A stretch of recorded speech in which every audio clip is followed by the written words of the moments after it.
Assalamualaikum warahmatullahi wabarakatuh. Salam sejahtera untuk kita semua. Om Swastiastu, Namo Buddhaya, salam kebajikan.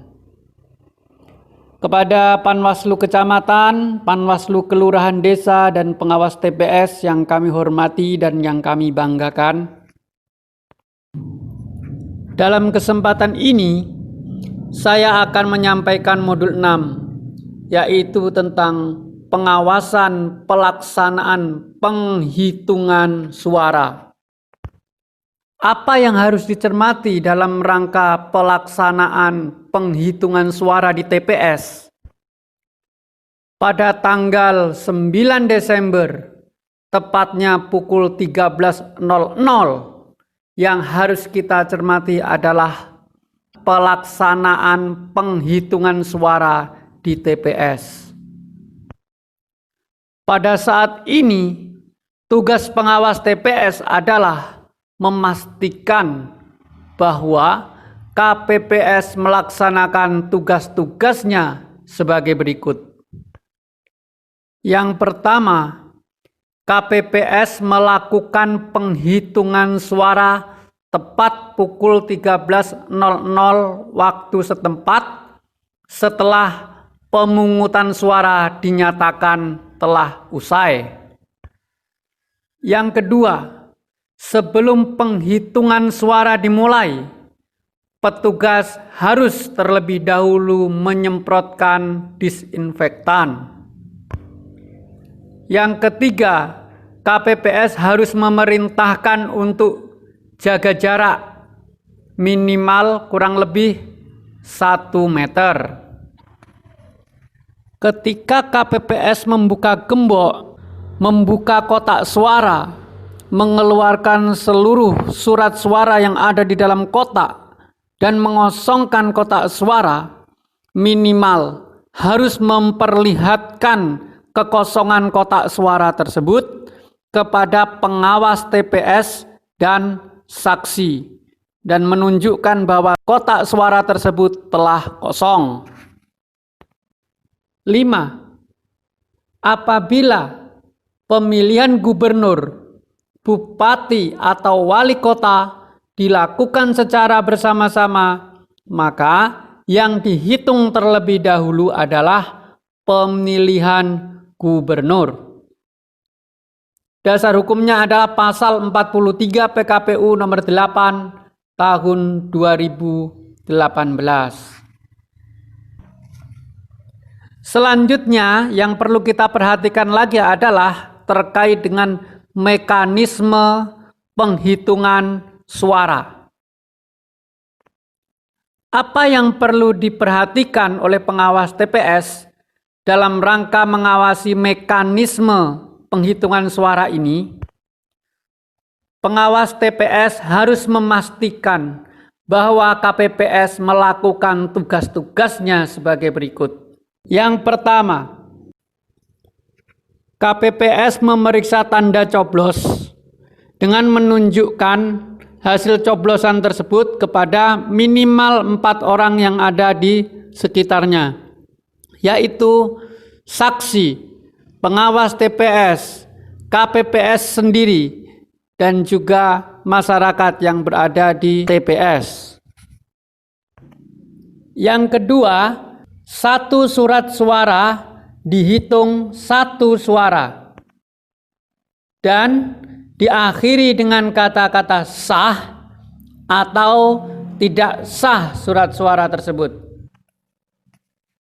KPPS menuliskan hasil penghitungan suara tersebut sesuai dengan jenis pemilihan. Pemilihan gubernurkah, atau pemilihan bupatikah, atau pemilihan wali kotakah, dengan cara tali atau garis-garis, straight, garis-garis, straight seperti contoh di samping. Dan setiap kolom maksimal hanya ada 5 suara. Setiap 1 suara itu harus diakhiri dengan kata sah atau tidak sah oleh KPPS yang membacakan hasil pencoblosan. Kemudian, jika sampai terjadi kesalahan penulisan pada formulir, maka Ketua KPPS melakukan pembetulan dengan cara mencoret angka yang salah dengan 2 garis, disertai dengan angka pembetulan, kemudian diakhiri dengan paraf. Dasar hukumnya adalah Pasal 48 Peraturan KPU Nomor 8 Tahun 2018.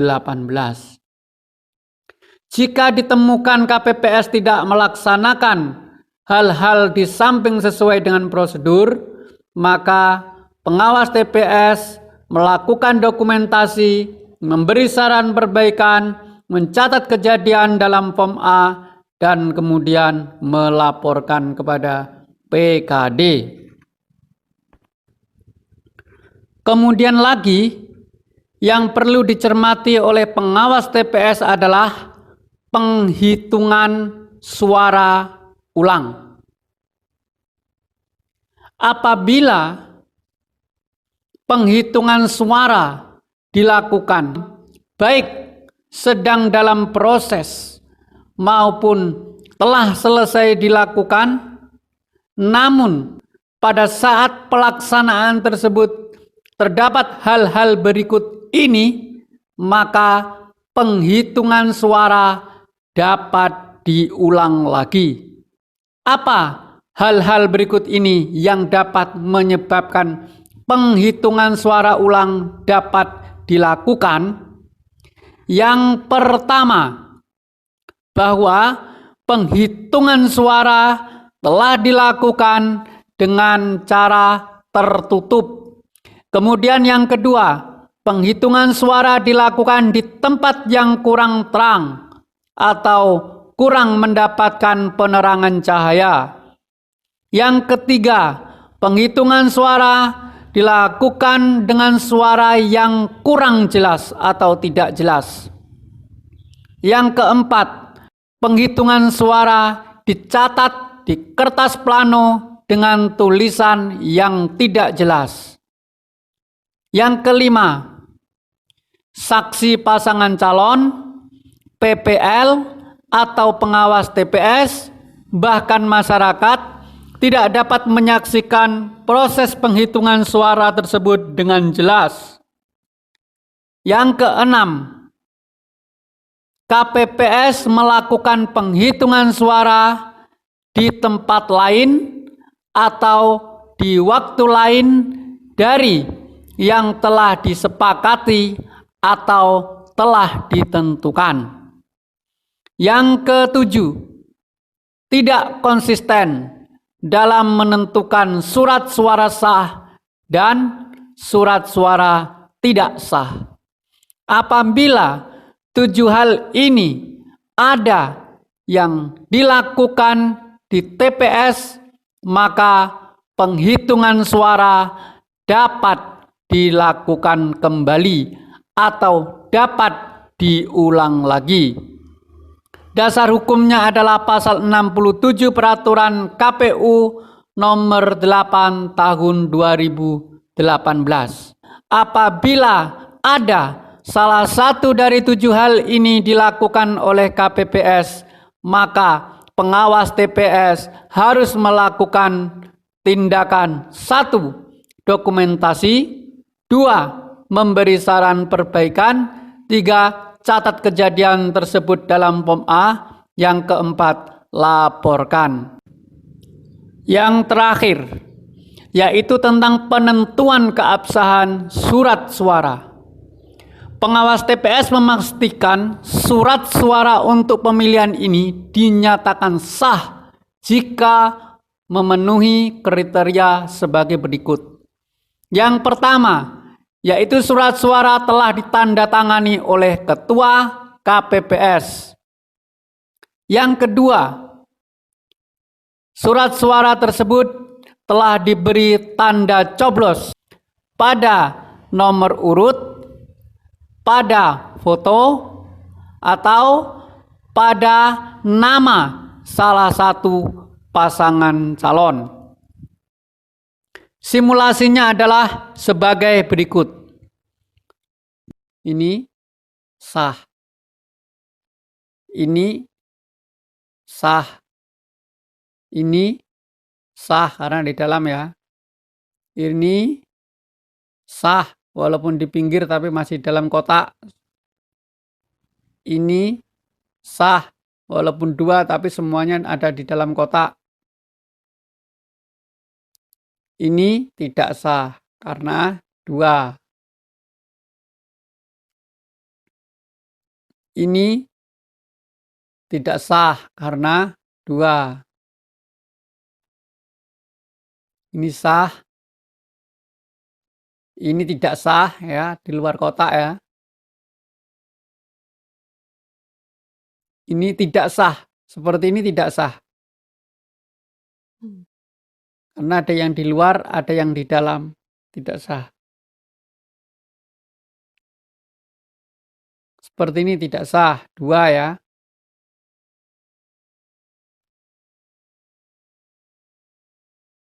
Oke. Terima kasih. Dari saya cukup sekian. Mohon maaf apabila terdapat banyak kekurangan. Saya akhiri. Wallahul muwaffiq ila aqwamit thoriq. Wassalamualaikum warahmatullahi wabarakatuh.